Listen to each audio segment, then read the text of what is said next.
All right. Well, I'm glad to be here. I don't know how many of you are there because I can't see you. What I'm hoping is there's a possibility for interaction. I wanted to share some things, share a few thoughts, but also to leave time for question and leave time for discussion. So let me tell you a little bit about where I am, what my background is, my experience is on teaching and learning with Lewis and Tolkien.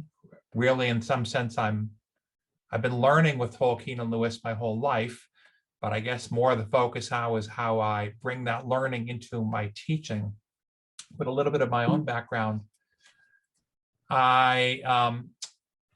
Just sort of about me. On the one hand, I have been teaching college classes for over 30 years on C.S. Lewis and J.R.R. Tolkien, and it's a wide range of classes. I've taught classes on fairy tale, in which I taught both Tolkien and Lewis classes, along with Tolkien and Lewis writings, along with writings by the Grimm, collections of stories by the Grimm brothers and by George MacDonald. I have taught classes entirely on C.S. Lewis. I think my most frequently taught one I have titled Thought in Fiction, where I encourage students or engage students interacting with how ideas in his nonfiction works find imaginative expression in his works of fiction. I've taught classes just once on Beowulf and the Lord of the Rings.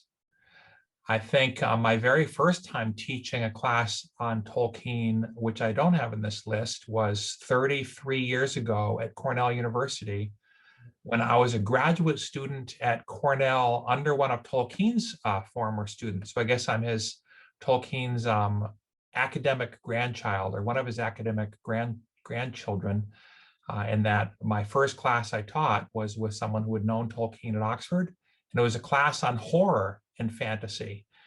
And he taught the horror part of the class, which is not something I've taught or even am especially excited about, and I taught the Tolkien part. But since I've been at Middlebury College, I've taught a lot of classes on just Tolkien's Middle-earth, where I explore the roots of his writings in philosophy and philology and theology and ecology. In fact, I'm teaching that class right now to 12 first-year students at Middlebury College, and we met this morning for our discussion section. And I have taught classes on Tolkien and ecology. So quite a few classes over 30 years, probably close to 30 classes on Tolkien and Lewis. On the other hand, it's entirely been in a secular college setting.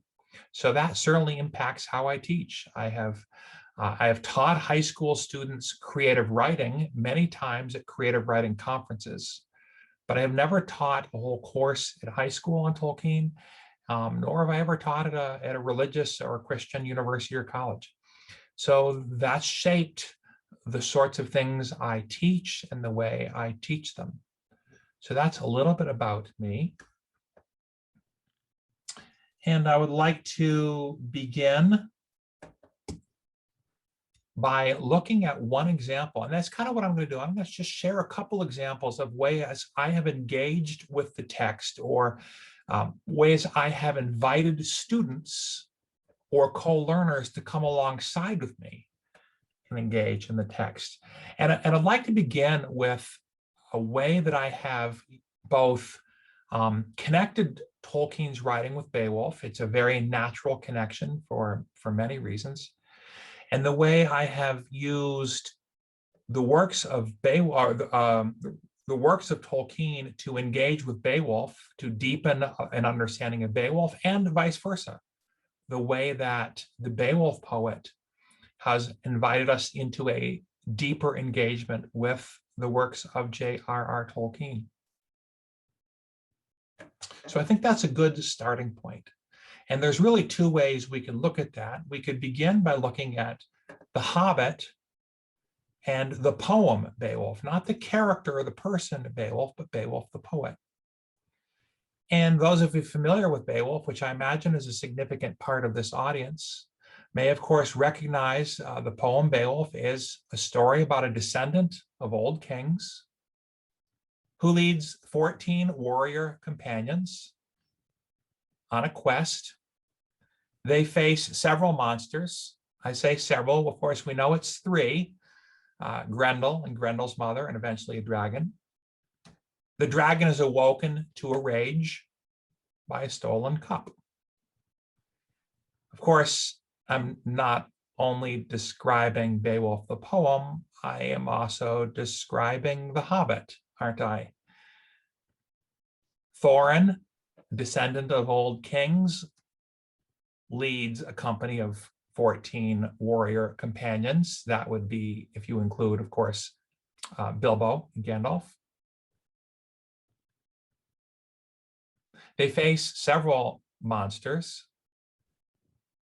I suppose you could count, depending on what you call a monster, you could count the trolls, you could count the orcs, you might count Gollum, you might count the spiders, and of course the dragon. Although I think if you really focused on those that the Hobbit himself was important in facing, then it really might just be three: Gollum, the spiders, and the dragon. And we could, of course, make other connections as well. There's also a mead hall, a slain dragon, and a buried king. If you look at the photo there, or the picture there, I don't know if any of you recognize that. That is Tolkien's illustration of Bjorn's hall. And that is really straight out of an illustrations of medieval Germanic mead halls, Icelandic or Norse or Saxon mead halls. Both stories, of course, have the dragon slain, and they have a king at the end buried with his treasure. So there's no question here that Beowulf the poem was a profound influence on The Hobbit. You might almost see The Hobbit as Tolkien's retelling of the poem Beowulf, although that would be an oversimplification because there's so many other sources he weaves into The Hobbit as well. And there's so many twists and turns and his own sort of creative introductions of other material into the story. Once you recognize the poem Beowulf in The Hobbit, however, it would be only natural to ask, well, does the hero Beowulf also appear in The Hobbit? And here's where things get really interesting, and where, again, I think The Hobbit provides a wonderful way to help us into a deeper engagement with the poem Beowulf, but where the poem Beowulf and the poet who wrote Beowulf also provides a wonderful entry point into a deeper engagement with The Hobbit. So we could talk about not The Hobbit and Beowulf the poem, but about The Hobbit and Beowulf the hero.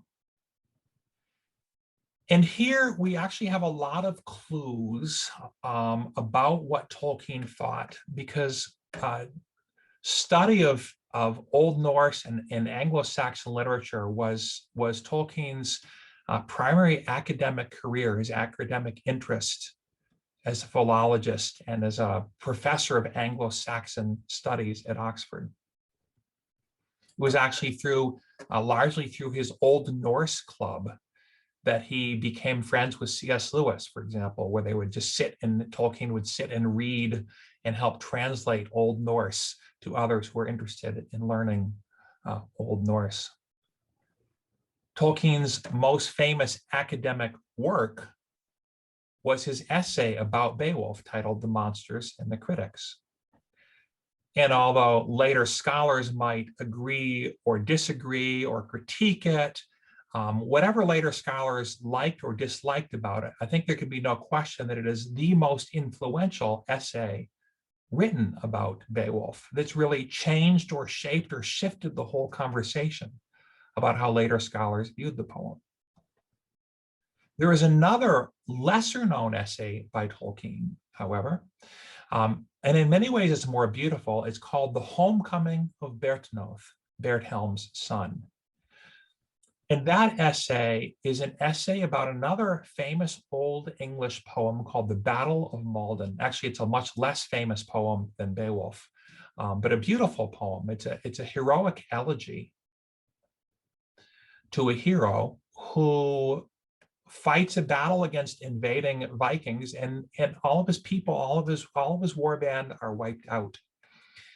Something Tolkien did that was really wonderful and very creative is he wanted to write a scholarly essay, or perhaps he didn't want to write a scholarly essay about the Battle of Maldon. What he did is he wrote a poem, which was a sequel to the Battle of Maldon, written in Anglo-Saxon style alliterative verse, in modern English, but with the verse form of Anglo-Saxon alliterative verse.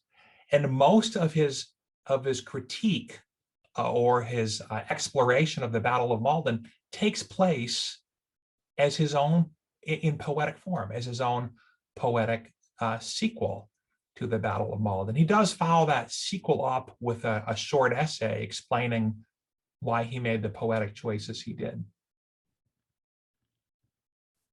Why I bring that up are twofold, two reasons. One, from those two essays, from The Monsters and the Critics and The Homecoming of Berthelm's Son, we actually have a good idea of what Tolkien thought about Beowulf and about Beowulf the hero, because he writes about that in both of these essays. Although The Homecoming of Berthelm's Son is on the surface an essay about the Battle of Maldon, it actually also addresses two other Old English heroic poems, Sir Gawain and the Green Knight and Beowulf.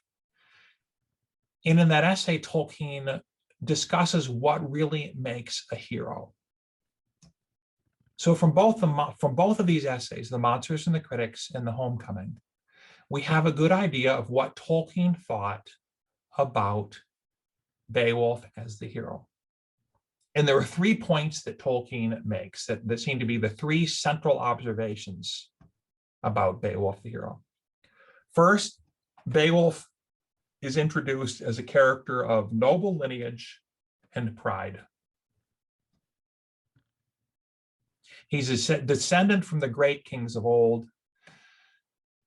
And part of what makes sort of Old English heroic verse is a certain bravado, a certain pride, a certain boasting among the heroes of these old Germanic tales. And Beowulf doesn't lack that.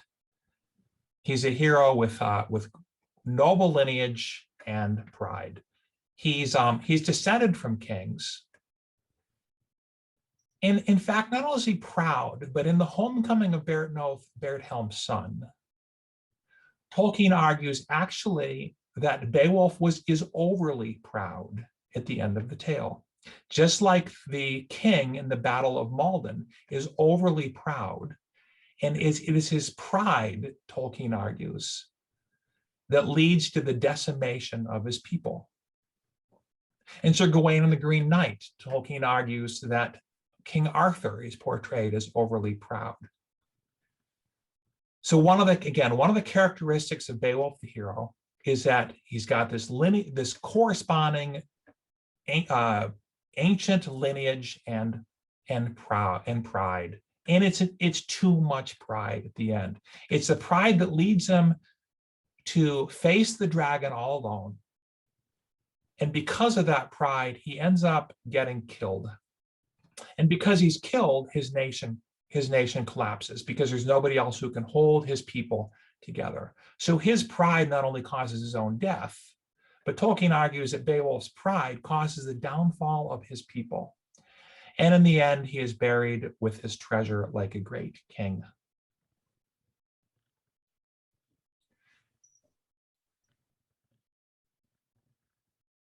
So there's clearly a character in The Hobbit that takes that role.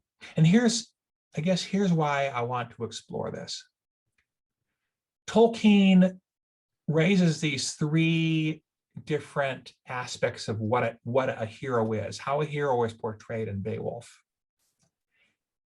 And rather than just taking a Beowulf hero, a single Beowulf hero, and bringing him into his own story, The Hobbit, what I believe Tolkien does is he takes these 3 characteristics of the Beowulf hero and breaks them up into three separate characters in The Hobbit.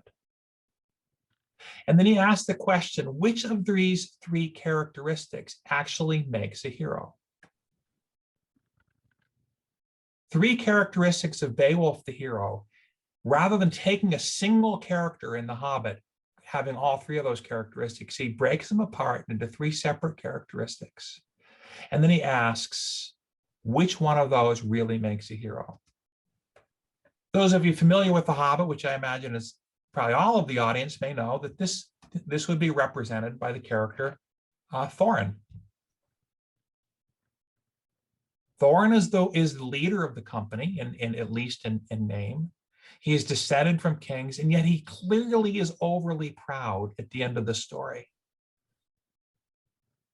And he is the one buried with his treasure when the dragon is killed and when the battle is done. So Thorin represents one component of Beowulf, just this overbearing pride that goes with the ancient lineage. A second characteristic of Beowulf is his supernatural strength. Beowulf is, in fact, a werebear.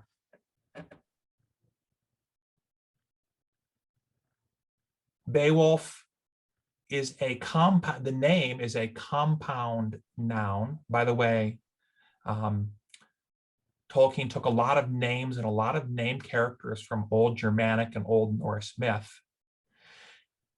and often would explore the origins or make a lot out of the origins of names. For example, in the Snorri Sturluson's 13th century Icelandic saga, there is a list of dwarf names, and in the list of dwarf names that Snorri Sturluson gives is sort of a guide. If you're going to be a skald, a poet in the Icelandic culture, you need to know the names of the dwarves because you have to tell stories of them. So Snorri Sturluson gives a list of the dwarf names, and this list of dwarf names straight out of 13th century Icelandic saga includes Fili, Kili, Owen, Glowen, Befor, Bofor, Bombor, Thorin, etc. In fact, it contains every single name of all the dwarves who appear in The Hobbit, right out of 13th century Icelandic saga. I mean, Tolkien gives the anglicized version rather than the Icelandic version, but every name in The Hobbit, every dwarf name in The Hobbit, comes from the Icelandic saga except for one, Balin. That's Tolkien's own invention. But interestingly, mixed in with the names of dwarves was some name that is, into Tolkien's ear, was clearly a compound noun. It was a name Gandalf. But Gandalf recognized that is a compound noun in Old Norse. It came from Gand, which in English would have become wand, and elf, which in English would be an elf. So Gandalf means wand elf.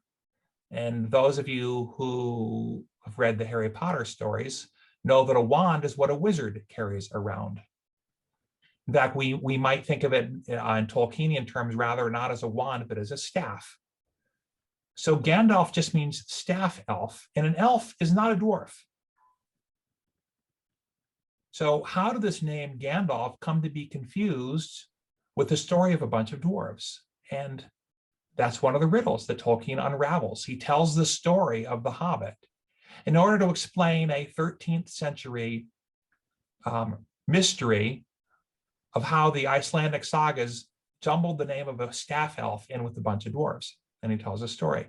Another one of those compound nouns is Beowulf, which comes from the Old English word for beo, which means bee, and wolf, which actually is a word we still have today. It means wolf, except it's a poetic term. A wolf was a thief. In fact, the Vikings were called sea wolves, meaning they were thieves that come in from the sea. So the name Beowulf means bee wolf or bee thief or bear, right? I mean, the bee thieves are the bears. I happen to know that bee thieves are bears because I actually keep honeybees. And I have lost about a half dozen, I think 4 hives anyway, to bears coming into my backyard and raiding my bees. One time I had my bees in a shed wrapped with steel cable around it to keep the bears off. This was before I had an electric fence. And a bear climbed up onto the roof of my shed and tore through the plywood roof of my shed with its paws to get at my honeybees, which, if you think about it, that takes quite a feat of strength to tear through a plywood roof with your paws to reach down into my shed to get at my bees. So bears are strong, and this was a black bear.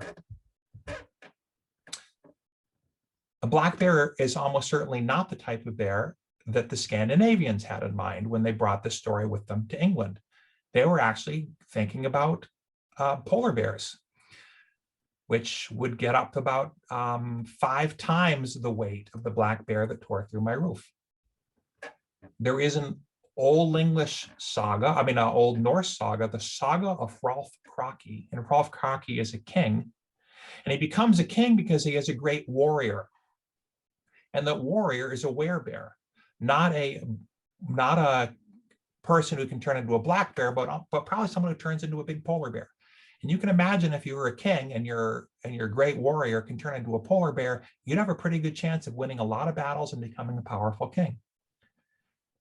And so when the Scandinavians, the Saxons and the Anglos came to the English shores, they brought that character with them, and he becomes Beowulf. We're not told in the poem Beowulf that he's a werebear, but we are told that he has supernatural strength. That's one of the main characteristics of Beowulf, is a hero. And his name hints at that. He is a bee thief. And of course, that character also appears in The Hobbit too, doesn't he? We have a werebear. We have Bjorn. There's a third characteristic of the hero of Beowulf as well, and that's his moral virtue. We're told at the beginning that the Beowulf poet tells the hero Beowulf, speaks of the moral virtue of the hero Beowulf. And there's many elements of it. One point when the king of his country dies, Beowulf had an opportunity to usurp the throne, and he chooses not to usurp the throne. But maybe more to the point, there's a famous scene where Beowulf first fights Grendel. And Beowulf chooses to not use a sword because, as he says, it would not be a fair fight if he, who has a sword, were to fight against Grendel, who doesn't have a sword. And so there's this example of Beowulf's moral virtue. Of course, as soon as we put it in that terms, we also recognize that there's a third character in The Hobbit who also represents a part of Beowulf. The character in The Hobbit who also has a chance or an opportunity to have a battle in which he has a sword, but his enemy does not have a sword. In fact, that character is connected to Beowulf in another way, isn't he? Bilbo Baggins is really ultimately the leader of the company. We know that Bilbo Baggins has a sword, and the sword is named a sting. And who else carries a sting but a bee? Well, okay, a bee has a stinger, not a sting. And what's his role in the company? He is the burglar. So Bilbo Baggins is also, like Beowulf, a bee thief, except he's not a thief of bees. He's a bee who is a thief, or a thief who is a bee. He's a thief who carries a sting. Bilbo Baggins also is praised for his moral virtue. When he comes up against Gollum, a character like Grendel, who comes from an underground lair, a character who hates the light, Bilbo Baggins, out of mercy, and because it wouldn't be a fair fight, chooses not to use a sword, takes greater risk upon himself rather than fight this unfair fight. So Tolkien engages with the poem Beowulf in a very unique and creative way. He takes these three characteristics of Beowulf, his lineage and pride, his supernatural strength, and his moral virtue. And he breaks them up into three separate characters, each character containing or representing only one of those three aspects without the other two. Thorin, who has lineage and pride, but no supernatural strength and certainly no moral virtue. Bjorn, who has the supernatural strength, but no lineage we're told of. And he's not really a moral character either. He's not immoral, but he's not moral. And Bilbo Baggins, who's not an old king. He's not a character who's famous, and he certainly has no supernatural strength, quite to the opposite. He's a very diminutive character, and yet has moral virtue. And Tolkien engages with the poem and says, which one of these three is what really makes for a hero? And his answer, of course, is it is the moral virtue.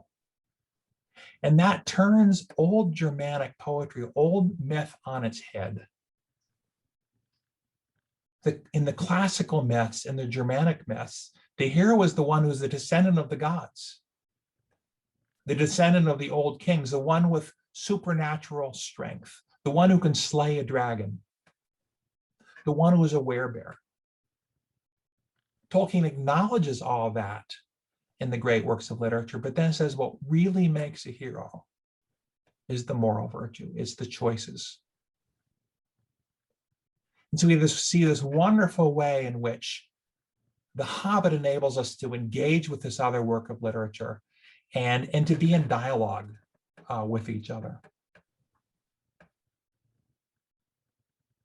I'm going to just share a few more thoughts much more quickly. If you're interested in reading more of these, my book, The Hobbit Journey, explores some of this in more depth. And then my book, From Homer to Harry Potter, that I wrote with my good friend Dave O'Hara, really traces fantasy literature or some strain of fantasy literature from Homer, looks at biblical stories, including Job, and brings us right up to Harry Potter.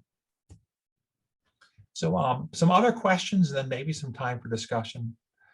I actually just want to share a little bit about one aspect of my teaching of the Chronicles of Narnia.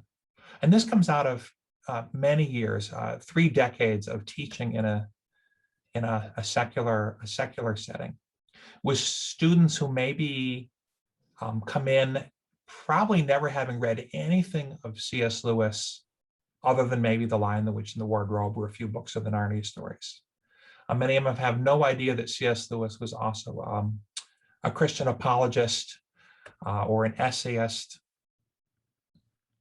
They're really shocked to find out that he wrote a book called Mere Christianity.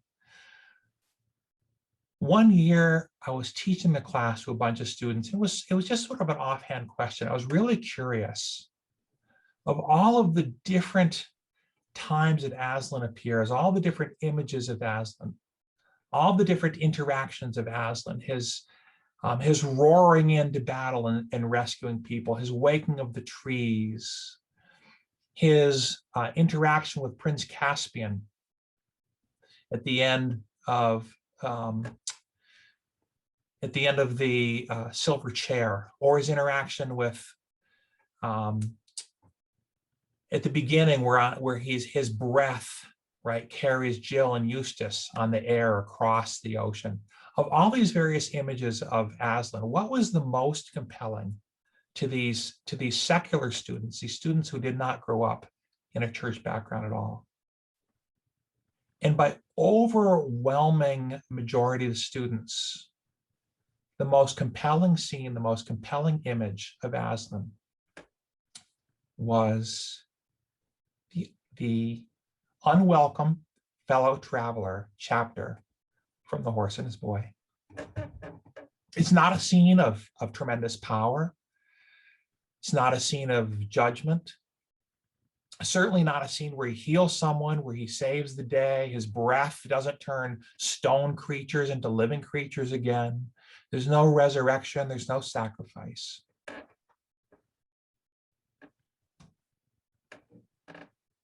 It's just a scene, right, of an orphan, somebody feeling sorry for themselves.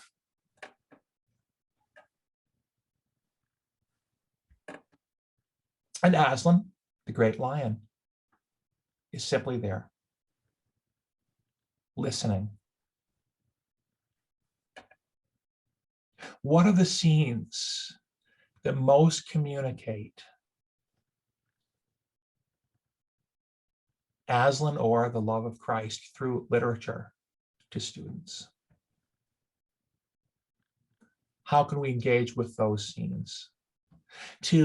Even to get back to something that Benjamin Myers was saying earlier, I think this relates to the importance of beauty, where we don't necessarily try to explain Aslan. We don't necessarily are looking to allegorize Aslan or get insights from Aslan, but simply letting the beauty of the scene impact our students. I'm going to end also with looking at a sort of related question, Christ in Middle Earth.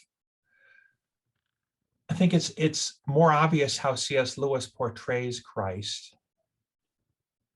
And there's a very compelling image, as I said, of a portrayal of Christ in The Horse and His Boy. It's less obvious how Tolkien does it. And I think it would be a big mistake to try to allegorize Tolkien's writing or to try to view it as an allegory. At the same time, it's certainly clear that Tolkien was deeply moved by Christian faith. And in fact, the whole origins of his Middle-earth story come actually out of a poem about Christ. A poem that Tolkien read as a young man. At the beginning of World War I, it's a poem by the poet Kuna Wolf. It's a poem about Christ. In fact, the name of the poem is Christ or Christ. And in the poem, there's a character named Arundel. And Arundel appears in these two lines of a poem and nowhere else. And in this poem, Arundel is simultaneously a star and an angel, and also a symbol of hope. And in all of those things is the morning star that comes before the rising of the sun, is also a poetic image of John the Baptist, who comes in the dark of the night to prepare the way for the coming sun, for the Messiah. And that poem is actually in many ways what set out Tolkien to write his great Middle-earth legendarium. The whole, if you've read the Silmarillion, the whole Silmarillion leads to an explanation of who this character Arundel is, how he is simultaneously human and angel and star, but also that would suggest he's also the messenger, the one who comes as a beacon of hope to prepare for Christ.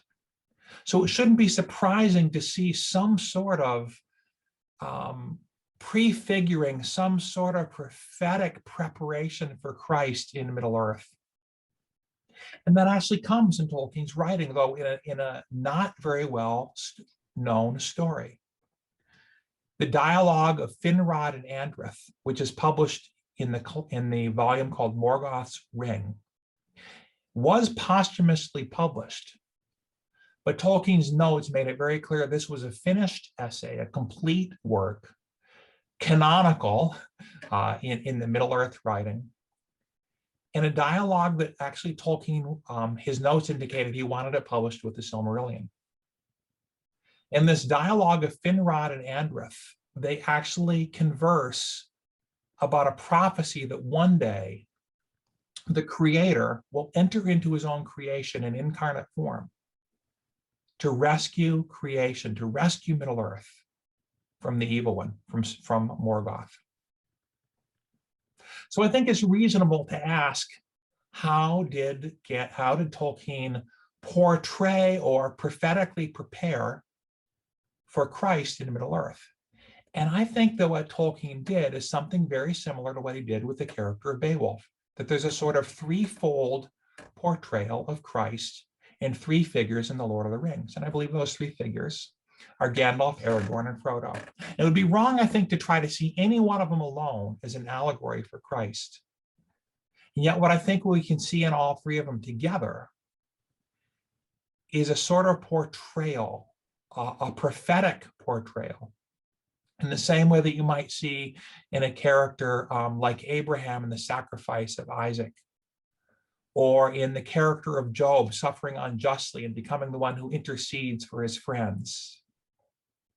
Something of a preparation to imaginatively prepare the people of Middle-earth and to imaginatively prepare Tolkien's readers to understand something about Christ. Christ is a healer. Christ comes to heal our physical wounds as well as our spiritual wounds. Christ made the blind see. He healed the lame. He healed lepers. And of course, we have in this threefold portrayal the hero as well, Aragorn. Christ is the son of David, the descendant of the old kings. Aragorn is a descendant of Arundel, the great hero of the first age of Middle-earth, the one whose story spawned the whole Middle-earth legend.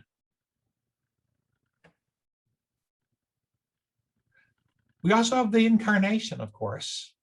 And I think this is where many people want to see only in Gandalf some sort of Christ figure. And Gandalf certainly represents that aspect of Christ. Gandalf is not God incarnate, but in Tolkien's mythology, Gandalf is an incarnate angel that is a spiritual being, a being who has no physical shape by nature, but who willingly takes on the physical shape.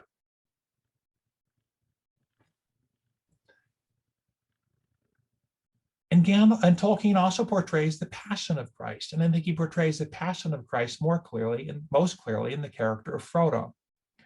In the wounds that Frodo receives when he's a prisoner, the lashes he receives on his back.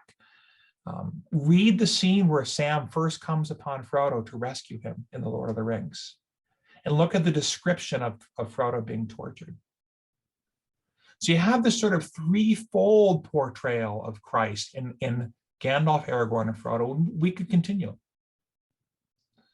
I think the passion of Frodo also includes the denials, that's Peter, and the betrayal of Judas. Frodo experiences both. I don't think Boromir is so much of a betrayer as a denier. Peter wanted to tempt Christ to turn away from the cross, to become the Messiah through military strength. That's what Boromir wants.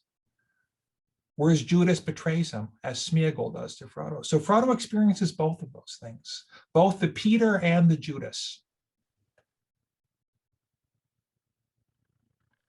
There's also sacrifice. And again, here it may be obvious to look at Gandalf, the incarnate angel who gives his own life. But if that's maybe the most important feature of Christ giving his life up, we could also recognize that that's true of Frodo as well. Frodo begins and ends his story. He begins his story by saying, I should like to save the Shire, even if it costs him his life. And of course he does. We have the death and resurrection figure, and here's where it's clearest, because we have it in all three, Gandalf, Frodo, and Aragorn. Gandalf, of course, literally does die. He dies in his battle with the Balrog, and he comes back to life. But Frodo also really, it seems at Mount Doom, even if he doesn't literally die, he enters into something very close to death and is brought back. And of course, Aragorn himself enters into the realm of the dead and returns again. So all three of them face a sort of death and a sort of resurrection. And that leads to a final comment. I think one of the most overlooked scenes, but one of the most interesting prophetic utterances of Christ is how he will lead captive a host of captives, which is precisely what Aragorn does when Aragorn enters into the paths of paths of the dead. He frees the dead spirits who are in torment. And he leads them out of captivity into freedom. In a sense, he breaks down the gates of hell that have tormented them. If you try to wrap this up as an allegory, I think it will fail. And of course, Tolkien himself would hate to see people do that. But if you say these are going to give us insights into how Christ is present, how Christ prepares us imaginatively for the Messiah, then I think you see something really powerful in the Lord of the Rings. And I'm going to end it there. I've gone on for about a half an hour, and I'd like to see if there's any questions or if anyone's still interested. And if you can kind of read or interpret those questions for me, that would be great. And they don't have to be questions. You can disagree with me, or you can just share your own thoughts. I suspect there's a lot of you out there who are gifted teachers who have a lot of experience teaching. And I'd love to hear from you also. This is Lindsay Fun. Do you hear me now or see us at all? I can hear you. Okay, great. You don't have to look at the picture either. I'm actually right in front of you. The camera looking at you is right. Yeah, now you're looking at me. I can't see you. I can now. You can't see me here, but now you're looking at me. Yeah. So yes, I'm happy to serve as sort of moderator if people have questions for discussion. There's about 15, 20 people in the room right now. So thanks for a great talk, by the way. Do anyone have questions?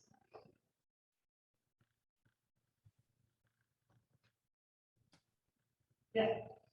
So I have a question. I thought it was really interesting how you portrayed or kind of talked about the moral virtue of Beowulf, and this is something that I think my students and I kind of debate a lot. Is Beowulf a good guy in the end or not a good guy? And I think you mentioned particularly the scene where he's fighting with Grendel, and he chooses not to use the sword, and he used that as an example of he wants a fair fight.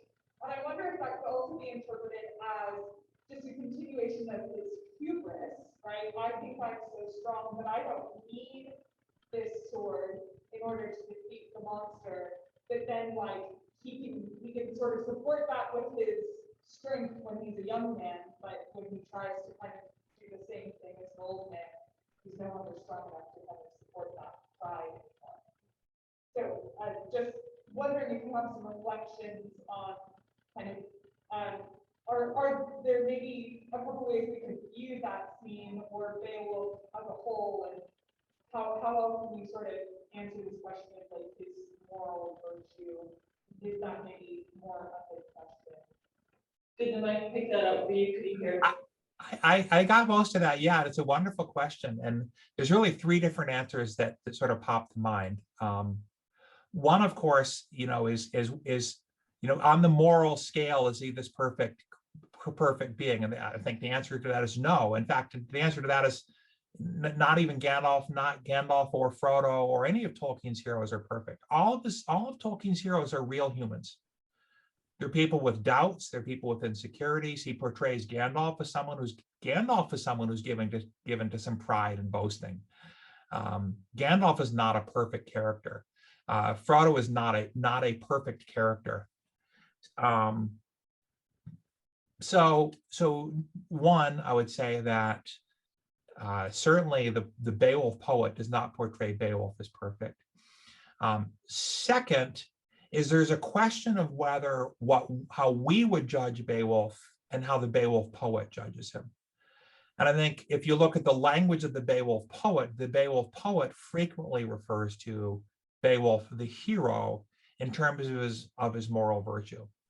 So we might not, in our modern sort of perspective, look back on Beowulf and see all those things as virtuous. But I think from the point of view of a heroic Germanic writer, to be able to enter into a battle and give your opponent a fair chance. I mean, going up against the monster and without weapons, I think from the point of view of a medieval poet would have been a very sort of fair and noble thing. so there's places, right, where the poet, even if we disagree, the poet portrays Beowulf as one of moral virtue. The third thing is, I think I fully agree with your comment that there's some hubris, and I think Tolkien, in his essay on the homecoming of Berthelm's son, actually argues that there may be a place for the subservient warrior to boldly, willingly enter into battle in service for somebody else, whereas a king who's responsible to his people has no right to let his own pride push him into doing something foolish that risks his people. And so the young Beowulf, who's not a king, who's only risking his own life for somebody else, has a right to have that sort of pride in going into a battle. Whereas the old king, the old Beowulf, who was a king whose people are dependent upon him, has no right to do it. In Gawain and the Green Knight, King Arthur, Tolkien would say, according to the Gawain poet, King Arthur was foolish. He was overly proud for taking the taunt at that banquet that puts Gawain in trouble. So what was noble for Gawain to step forward bravely to help defend his king is noble in Gawain, but not noble in King Arthur. In the Battle of Maldon, where the king, Bertnoth, son of Berthelm, foolishly and proudly fights the Vikings when he shouldn't, that would be wrong and prideful for the king.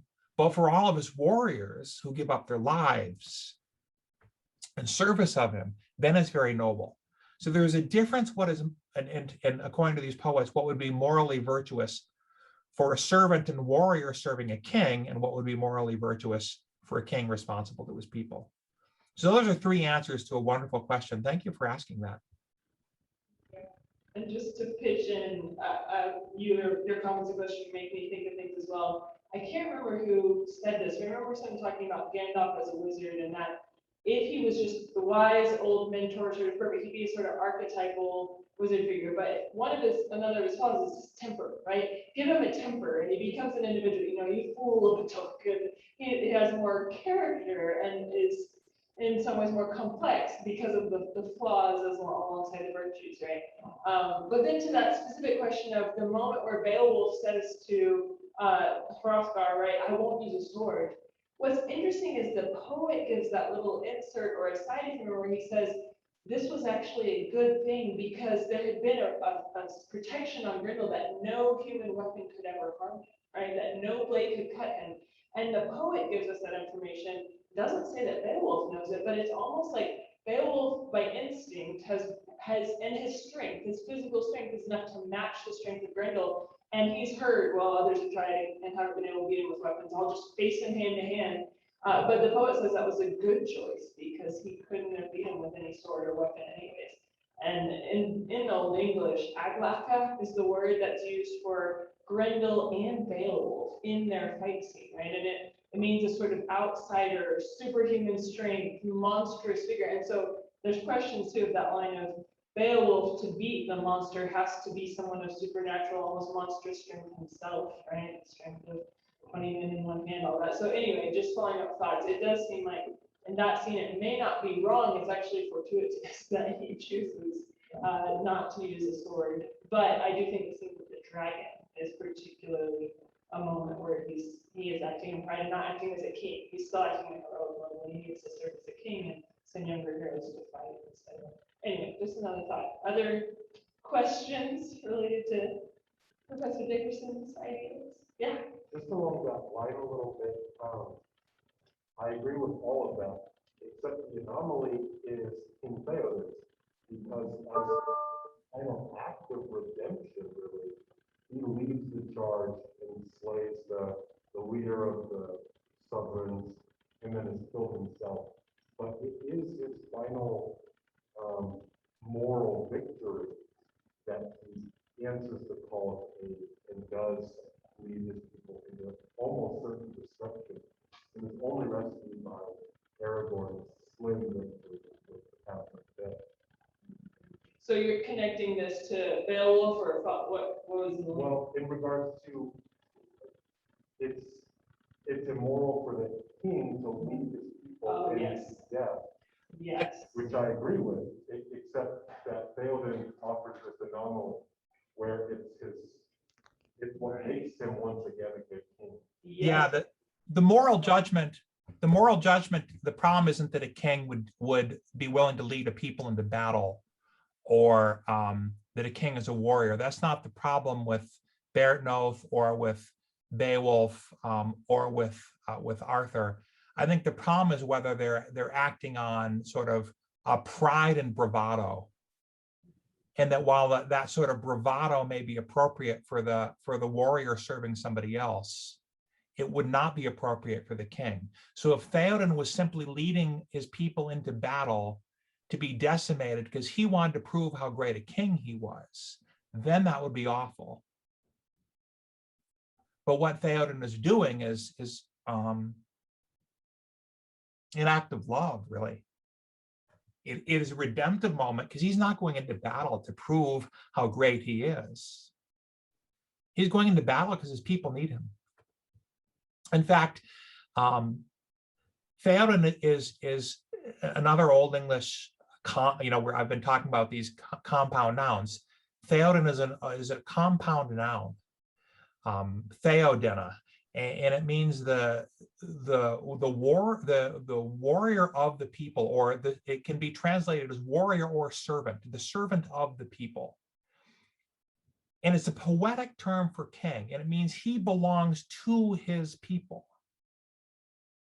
Theodena, the servant of the people. In fact, every single named king of Rohan is just a poetic word, Old English word for king, except for Earl, which is a poetic name for Earl. But everybody else is a poetic name for king. And Theoden is the warrior of the people. And it's a poetic statement that says he belongs to them.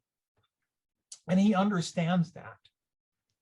And I think Tolkien makes a play of those words when it comes to the steward of Gondor. If you take Theodena and you reverse it, you get Denetheo or Denethor. And whereas Theodena means the warrior, the servant of the people, Denethor would be the people belong to the king. The people belong to the warrior.